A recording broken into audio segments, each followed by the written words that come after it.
entrevista eu converso com Bernardino Geraldo Alves Souto, que é professor do Departamento de Medicina da UFSCar, atuante também no programa de pós-graduação em Gestão da Clínica.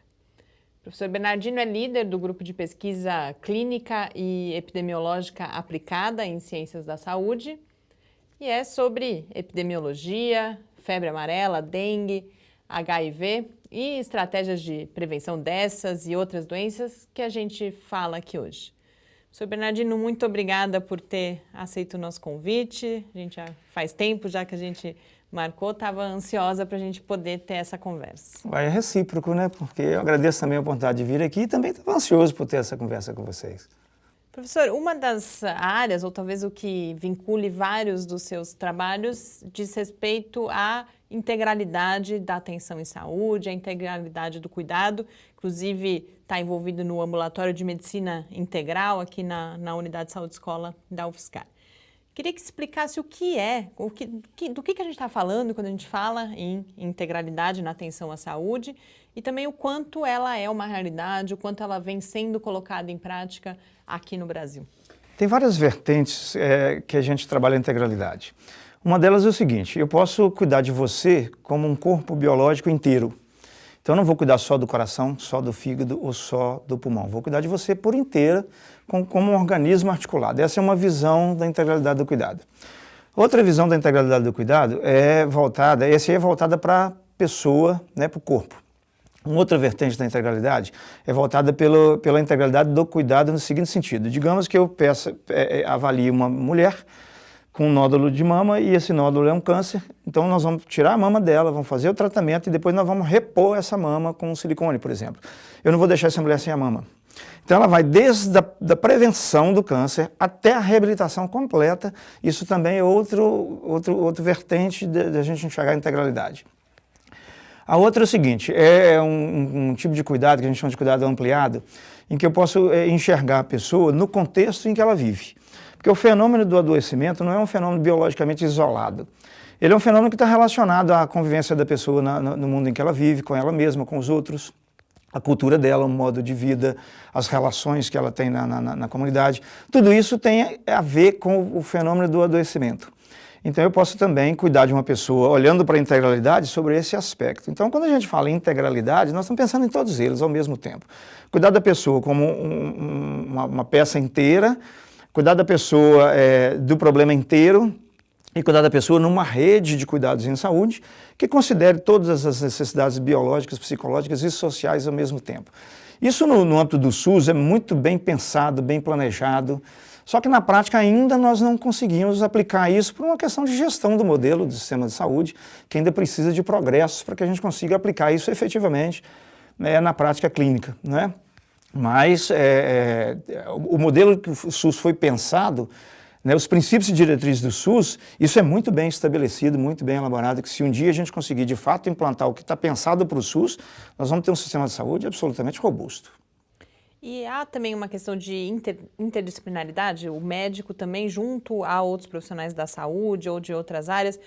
Esse modelo pressupõe isso também? Pressupõe pelo seguinte, porque uma pessoa, quando ela traz um problema de saúde para nós, o problema está todo envolto em questões biológicas, psicológicas e sociais, desde uma unha encravada, que parece uma coisa simples, mas que me deixa de mau humor, que me tira o sono, que aí eu sem sono a minha pressão sobe. Quer dizer, mesmo que seja uma coisa simples, pequena, ela mexe com a pessoa inteira. Então, aspectos psicológicos, sociais e mesmo os biológicos de diversas dimensões implicam na atuação de vários profissionais. Então tem um conceito que a gente usa que é o da transprofissionalidade, né? Em que vários profissionais, né, que têm especialidades diferentes, mas que elas podem conversar entre si em torno do mesmo objeto que é o cuidado à pessoa, né? Então não dá para fazer integralidade sem pensar em transprofissionalidade, sem pensar em articulação da rede de cuidados em saúde.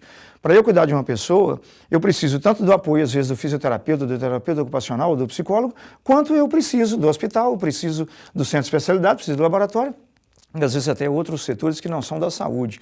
Eu atendo, por exemplo, uma pessoa que está sofrendo uma condição de violência, isso está trazendo um transtorno de saúde, talvez eu precise da delegacia de polícia como um setor que vai me ajudar. E então a multissetorialidade, a multiprofissionalidade é inerente ao cuidado integral, não dá para conversar com essas coisas separando um do outro. Você falava exatamente da questão de que esse seria um modelo que o SUS, né, deveria pô-lo em prática, ele não consegue ainda por causa das dificuldades, mas a gente vê, por exemplo, saindo desse sistema de saúde público, indo, por exemplo, para os sistemas privados, é exatamente muitas vezes o contrário, né? É extrema especialidade, né? Então, se eu estou com uma dor de cabeça, eu tenho que adivinhar se eu vou no médico XYZ, na especialidade XYZ, e não alguém que vai identificar que eu tenho e descobrir. Talvez aquela unha encravada está aumentando a minha pressão, pegando o seu exemplo, né? Eu posso estar uma reclamação de pressão alta, mas o problema é a unha encravada. Né? Exatamente. Então, não é um paradoxo? Nesse sistema privado, que você teria mais condições de trabalhar dessa forma, eles não fazem essa opção do que no sistema público, que pensado dessa forma, mas não atinge. O que você acha disso? A prática clínica, ela tem como função o cuidado. Só que no modelo capitalista de consumo, ela foi incorporada a interesse do consumo, a interesse... Então isso gerou uma prática clínica muito tradicional no sentido dela ser fragmentada demais.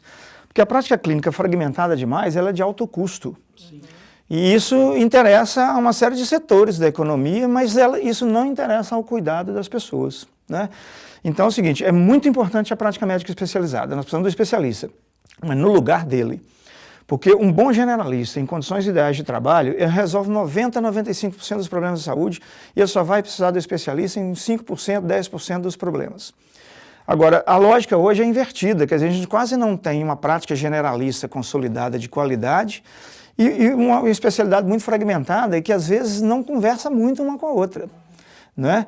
E as pessoas não são fragmentadas. Olha, deixa sua mão aqui, eu conserto ela para você, amanhã você volta que eu te devolvo. Assim não funciona. Né? Então, assim, o que a gente tem estimulado, inclusive entre os colegas especialistas, é que eles também tenham essa prática transprofissional, etc. Então, assim, o setor privado é um setor muito mais afeito às questões econômicas do que às questões do cuidado. Né? Por mais que a gente queira ser polido em colocar essa questão, a prioridade do setor privado é econômica.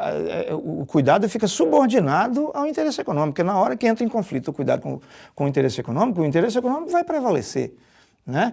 Então, isso é ruim, isso não é um bom modelo. Agora, alguns setores privados, alguns planos de saúde, já estão percebendo... porque esse alto custo está se mostrando insustentável, inclusive... Exatamente, por causa disso. Se quiser que o SUS se torne economicamente sustentável, tem que fazer a reversão desse modelo para um modelo que é o SUS pensado, que o SUS pensado é e o SUS na prática não está acontecendo exatamente como pensado.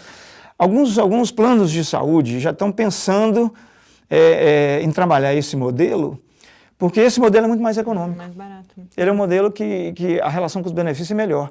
Então, muitos desses setores privados estão pensando nisso, mas infelizmente pensando com o raciocínio econômico. Né? Seria interessante que pensasse também com raciocínio e cuidado. Agora, eu não posso generalizar, né? Dizer que todo mundo que trabalha no setor privado prioriza o econômico. Acho que não. Mas a gente sabe que na nossa cultura capitalista, consumista, né, em que a economia está acima de qualquer outro interesse, a gente sabe que esse interesse na área da saúde é um interesse muito forte e, inclusive, é um dos interesses que faz obstrução ao desenvolvimento do SUS. O conflito entre o SUS e os interesses econômicos na saúde tem dificultado muito a que o SUS cumpra o papel e que ele seja colocado em prática, inclusive, esse modelo de cuidado ampliado e integral, porque esse cuidado ele interessa pouco ao setor econômico da saúde. Grandilo, eu queria que a gente falasse agora um pouco sobre informação em saúde, qualidade da informação, porque no primeiro bloco do programa, inclusive, a gente comentava 2 casos, essa polêmica recente com a revista Época, mas de forma mais abrangente a questão do estigma no tratamento do HIV. Mas também falando de autismo, eu vi uma notícia que me impressionou bastante, que vem crescendo as famílias tratarem ou pretensamente tratarem as suas crianças com dióxido de cloro. Então a gente vê crescendo cada vez mais, a gente vive essa época de combate às evidências científicas e a informação em saúde, que me parece que sempre foi extremamente importante, agora ganha ainda mais importância. E eu sei que você tem um compromisso muito grande, pela minha própria experiência, você está sempre disponível para falar aí dos diferentes assuntos. Queria que então você, desse lugar, comentasse qual a importância que você vê da circulação de uma informação de qualidade, que essa informação chegue até as pessoas, que as pessoas possam compreender essa informação? E quais os desafios que você vê que a gente precisa superar nesse momento para que essa informação realmente cumpra esses objetivos? Veja bem, as pessoas precisam ter informação técnica numa linguagem inteligível, né, para essas pessoas. Quando eu uso uma informação técnica, técnica demais na maneira de comunicar, é porque eu não quero comunicar. Né? Eu estou querendo guardar aquilo, não é verdade?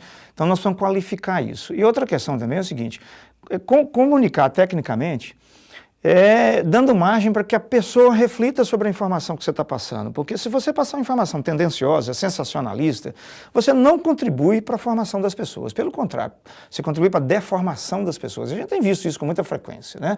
As pessoas hoje, elas estão, os meios de comunicação de maneira geral, estão contribuindo para a deformação das pessoas. E a gente precisa reverter isso, né?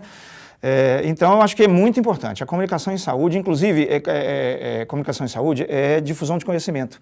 Eu entendo o seguinte, conhecimento é propriedade da humanidade, então ela tem que ser de todo mundo. Eu não posso querer, vou patentear o meu conhecimento e agora eu vou vender esse conhecimento. Não posso fazer isso. E os órgãos de comunicação também precisam entender que comunicação em saúde não é negócio. Comunicação em saúde é negócio do ponto de vista de qualificação da humanidade, das condições de vida, etc. Então, eu acho assim, precisa ter uma comunicação técnica numa linguagem inteligível e numa linguagem que permita à própria pessoa que ouve a informação fazer juízo crítico sobre aquela informação que ela está recebendo e não simplesmente absorver a informação que eu quero passar segundo a minha tendência, porque infelizmente a gente tem visto equívocos nesse sentido e as pessoas acabam tomando decisões emocionadas, decisões desinformadas, tecnicamente equivocadas, porque receberam uma informação tendenciosa, a informação foi passada de uma maneira injusta para a pessoa, né? Então, eu acho que essa questão nós precisamos rever realmente em relação à comunicação em saúde. Ainda falando de certa forma de informação em saúde, mas por um outro ponto de vista, eu queria falar um pouco de dados epidemiológicos. A epidemiologia é a área aí que você atua principalmente. Já ouvi você falar várias vezes, em outros contextos, da baixa qualidade, da baixa confiabilidade dos dados epidemiológicos aqui no Brasil. Recentemente, quando a gente marcou essa conversa, a gente estava no auge aí da discussão sobre febre amarela, por exemplo, e nos próprios meios de comunicação você ficava absolutamente confuso com os números, que cada hora era um número diferente. A gente sabe que tem subnotificação, que se demora para se atualizar esses números. Queria que você falasse sobre isso, então, de qual quadro que você vê e qual a importância dessa informação de qualidade para o combate, por exemplo, a essas doenças que têm nos afligido tanto atualmente, como a febre amarela e a dengue. Nós temos uma dificuldade muito grande no Brasil realmente com dado epidemiológico, né? A quantidade e a qualidade dos dados deixa muito a desejar e já vê desde a fonte, né? A gente tem que criar condições para que a fonte do dado possa produzir o dado, só que as condições de trabalho na área da saúde são tão difíceis que isso quase que inviabiliza a geração de dado, porque a geração de dado ela exige dedicação burocrática, acompanhamento de campo, e às vezes a correria é tanta para socorrer problemas que a prevenção não foi aplicada, que não sobra nem tempo, nem maneira de eu produzir dado direito, e isso dificulta muito lá na ponta do serviço, né? De maneira que a grande parte dos dados epidemiológicos que nós temos hoje no Brasil são subnotificados. Se eu falo que tem 10 casos, na verdade tem muito mais. A qualidade dos dados deixa a desejar. A consolidação dos dados, ela atravessa um processo burocrático demais. Ele sai da unidade de saúde, ele passa pelo município, passa pelo Estado, o Estado consolida e vai para a União. Aí você vai chegar no banco de dados do Ministério da Saúde, ele está com uma defasagem de 5 anos, às vezes. Então, assim, precisa desburocratizar o dado.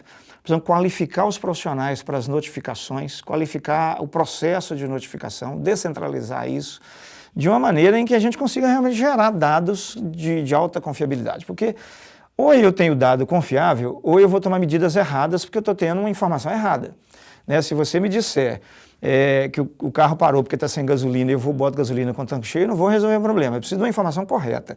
Isso é um problema seríssimo no Brasil, né? Agora, por exemplo, eu estou fazendo um estudo sobre a mortalidade infantil no país, estou trabalhando com 5.600 municípios brasileiros e é um sofrimento lidar com o banco de dados, né? Porque falta dado de um numerador, do indicador, aí quando não falta o numerador, falta o denominador. Quando você vai ver num banco de dados, Santa Isabel está escrito com Z, no outro está escrito com S, e aí o banco de dados não cruza.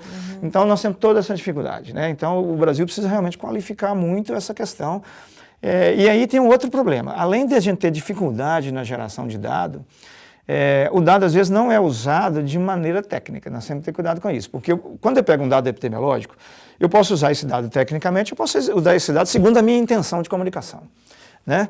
Então, nós tivemos há um tempo atrás, por exemplo, quando a mortalidade por dengue parecia reduzida, né, na última epidemia, a impressão que deu é que dengue estava matando menos que nas epidemias anteriores. E eu lembro que na época o ministro da Saúde falou, não, é porque a assistência melhorou. Então a assistência melhorou muito e aí as pessoas estão morrendo menos. Olha, um equívoco absurdo, um negócio desse, porque na verdade o que estava acontecendo? Estava circulando um vírus que era novo em relação a epidemias anteriores. Então isso significa o seguinte, nas primeiras epidemias de dengue a mortalidade é menor mesmo. Quando a dengue começa a repetir, aumenta a mortalidade.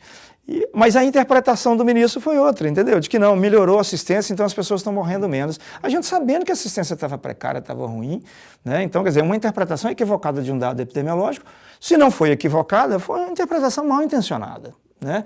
Então, a gente tem dois problemas com o dado, a geração do dado, o processamento do dado, a consolidação do dado e o uso desse dado ou para planejamento ou para outros interesses que não seja de gestão de saúde. Então a gente enfrenta esses dois tipos de problema no Brasil hoje e a gente também precisa mais desse enfrentamento para a gente qualificar.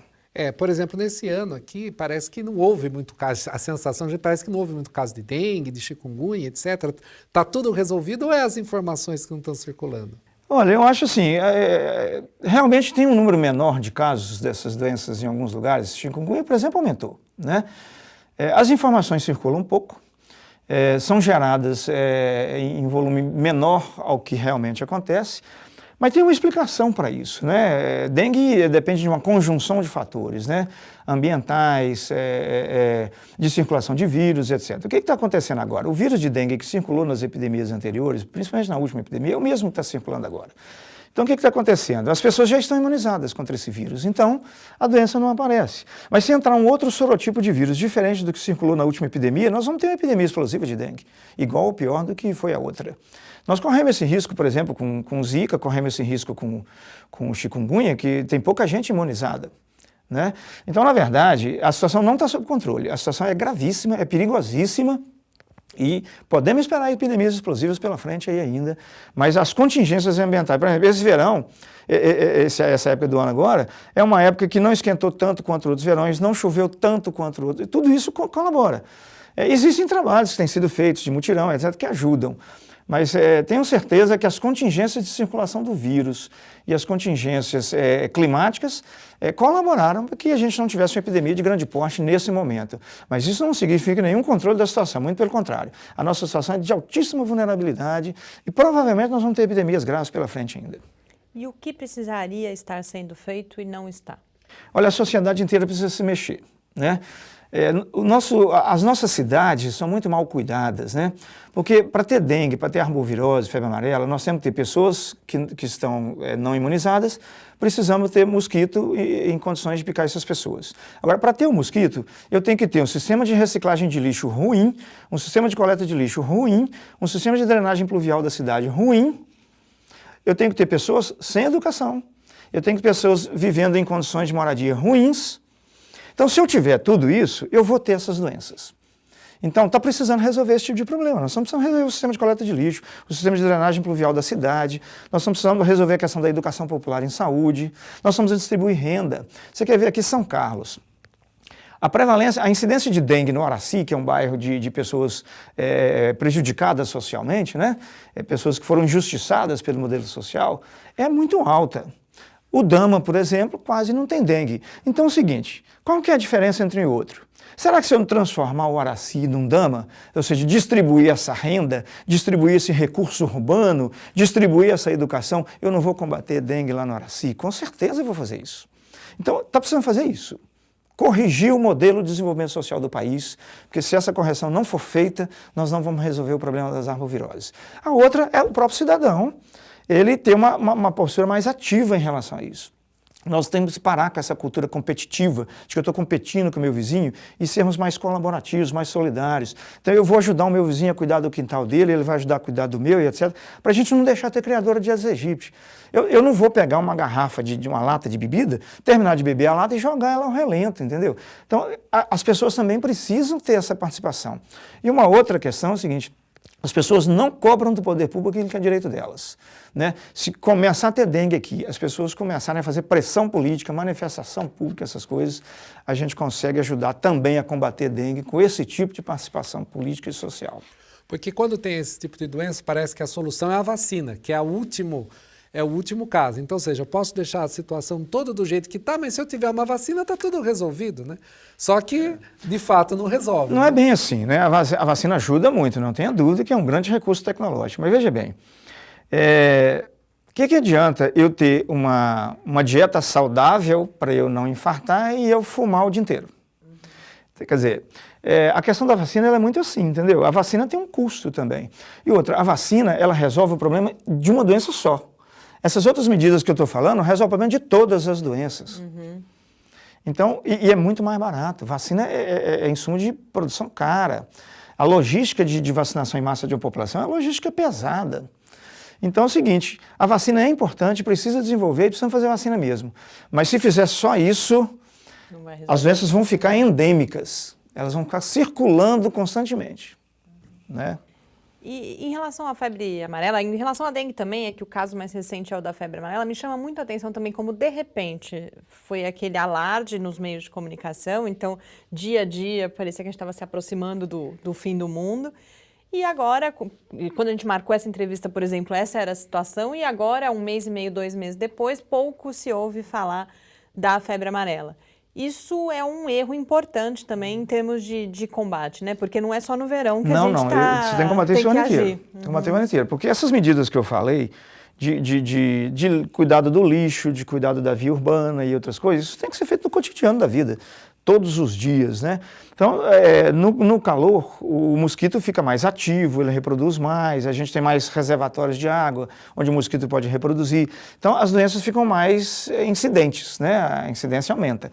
Mas elas não desaparecem. A gente ainda vai continuar tendo dengue, febre amarela em pequeno número de casos ao longo do ano, mas vamos ter epidemias pela frente novamente.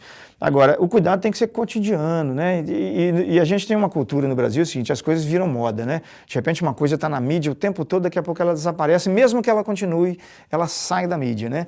Ou seja, sair da mídia esse assunto, sair da preocupação cotidiana esse assunto é muito ruim. A gente tem tentado fazer alguns movimentos de mudança cultural, por exemplo, em relação ao preconceito racial e outras coisas, porque cotidianamente, todos os dias, em todas as salas de aula, em todos os lugares, a gente conversa sobre isso. Qualquer roda de conversa, qualquer sala de aula, a gente está falando sobre racismo, sobre homofobia. Então, isso ajuda a mudar um pouco comportamento, cultura, principalmente das gerações futuras. Precisamos fazer isso em relação à gestão pública da cidade, a coleta de lixo e outras coisas, para a gente começar a fazer essas mudanças. Agora, realmente, esfriar o momento agora, porque a epidemia esfria com o tempo, né, com o clima, é um equívoco gravíssimo e, inclusive, é um dos motivos pelos quais, aliás, é o principal motivo pelos quais as epidemias vêm se repetindo a cada ano, porque nós adotamos essa postura negligente. Nós temos uma cultura pouco previdente, né?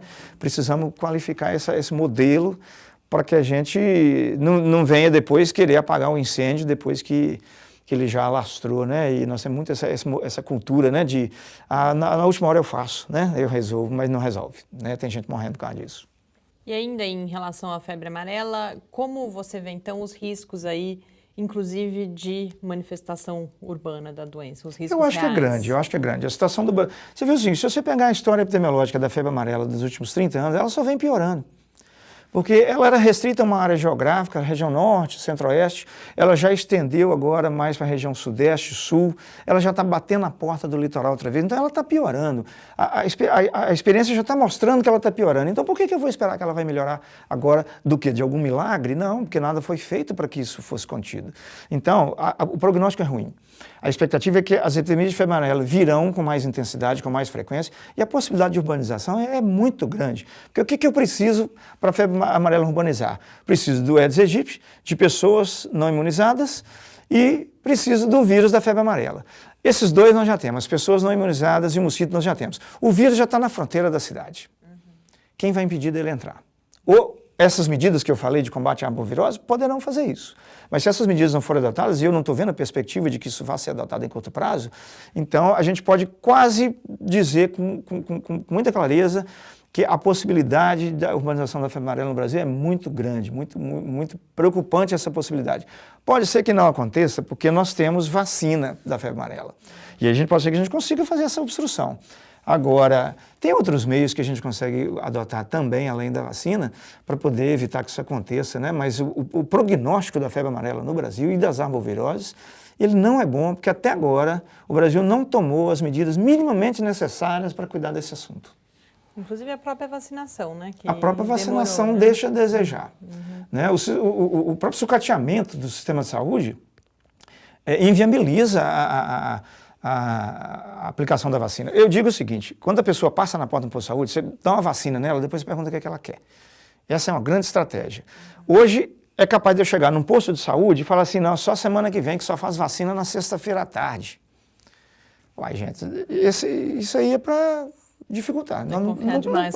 É confiar demais, voltar, né? entendeu? Não dá certo. E a própria também questão do preconceito das vacinas, né? Que muitas vezes circula as informações. Ah, eu tomei a vacina e fiquei doente. Mas isso é um caso que acontece, é até previsto na... Não, veja bem, todo medicamento, toda vacina pode ter um efeito colateral. Né? Gente, mas o risco-benefício está muito mais a favor do benefício. Né? Então, a chance de você ter uma doença grave e morrer por febre amarela, por vacina de febre amarela, ela é baixíssima, baixíssima, ela é menor do que 1%. E mesmo assim, se a vacina for indicada equivocadamente. Porque se eu indicar a vacina sabendo das condições clínicas do sujeito, das condições epidemiológicas, a possibilidade dessa vacina trazer um problema grave é praticamente zero. Então, assim, a vacina é segura, os efeitos colaterais que dão na maioria das vezes, uma febrinha, um mal-estar, uai, gente, mas isso a gente tem que ter tolerância com essas coisas, né? Ter uma febre amarela é muito pior. Né? Então, assim, eu acho que as vacinas hoje são insumos de muita segurança, de muita qualidade. As pessoas não precisam ter medo de tomar vacina, elas precisam ter orientação adequada. Há situações em que a vacina é até contraindicada, né? Mas tendo orientação adequada, acompanhamento adequado, informação adequada, não tenha medo, tome a vacina porque é seguro. Há também um problema também do diagnóstico também dessas doenças. Muitas vezes os médicos também não estão preparados para identificar, né? Demoram para identificar esses tipos de doença, né? Exatamente. Isso também leva a problemas, né? Tem pelo seguinte, porque às vezes a doença é nova no lugar e a equipe de profissionais daquele lugar não tem muita experiência em lidar com aquela doença. Então eles demoram a pensar naquela possibilidade diagnóstica, mas na hora que a epidemia chega, que a gente começa a falar muito, aí o pessoal começa a ficar mais atento. Nas escolas, por exemplo, hoje em dia a gente valoriza muito doenças mais crônicas, né? A gente estuda muito hipertensão arterial, a gente estuda muito diabetes, obesidade e estuda muito pouco doenças tropicais, né? E doença tropical no Brasil, de certa maneira, ela é negligenciada, né? Porque é uma doença que não interessa ao hemisfério norte, então as doenças do hemisfério sul são doenças muito negligenciadas, inclusive por quem vive no hemisfério sul. Né? Aí vem esse problema também do subdiagnóstico, da dificuldade de traço diagnóstico. E tem outra questão, a maioria dessas doenças, elas dão sintomas muito parecidos com gripes comuns, resfriados comuns, e aí confunde realmente o diagnóstico. Né? Ainda tem uma outra dificuldade, que é a questão do laboratório. Né? O acesso ao laboratório, ele tem custo. Né? Então, há restrições, dificuldades. Mas, na verdade, para você cuidar do doente, não depende do resultado de laboratório. A abordagem é clínica. A decisão é clínica e não é o diagnóstico laboratorial que vai dizer se você vai mudar o tratamento ou se você não vai mudar o tratamento. Independente do diagnóstico laboratorial, o tratamento vai ser aquele que você faria na clínica. Então, não precisa de diagnóstico laboratorial para você tratar as pessoas. O diagnóstico laboratorial é muito interessante para fins de vigilância epidemiológica, para eu confirmar realmente a circulação de vírus, coisa desse tipo. Mas tem realmente esse problema que você falou, da dificuldade diagnóstica, às vezes da falta de preparo das equipes de saúde em lidar com aquela condição. E isso a gente tem que estar sempre qualificando, reciclando essa qualificação, né, mantendo isso sempre, né, na lembrança dos profissionais, porque senão realmente atrasa o diagnóstico. Né? Fora a dificuldade de acesso, às vezes. Eu fico imaginando o seguinte, um camarada que mora numa favela no Rio de Janeiro. adoece com dengue, ele vai bater na porta do SUS para conseguir um atendimento. Eu acho que na hora que ele conseguir a consulta, ou ele já morreu ou já curou, por causa da dificuldade de acesso, né? Então temos também esses outros problemas, né, que são estruturais e que dificultam muito você prover um bom cuidado. Agora, o melhor cuidado não é nem esse. O melhor cuidado é o outro que eu falei, né, de não deixar a doença acontecer. Porque quando eu chego eu que estou na vigilância em saúde, quando eu chego para combater uma epidemia, eu já cheguei atrasado. Eu tenho que impedir a epidemia, né? Bernardino, acho que você vai ter que voltar aqui, Olha, vamos lá. porque nosso tempo infelizmente acabou. Eu anunciei e tinha realmente muito interesse que a gente falasse também sobre a questão do HIV, mas espero que isso seja um motivo, então, para a gente em breve marcamos outro encontro aí, não tem problema. Aqui. Eu falo demais e vocês não me cortarem. Pelo contrário, eu acho que é ter o que falar e é realmente muito importante que a gente possa falar sobre isso. Muito obrigada mesmo. Tá bom, eu que agradeço. Por ter vindo. Bom programa.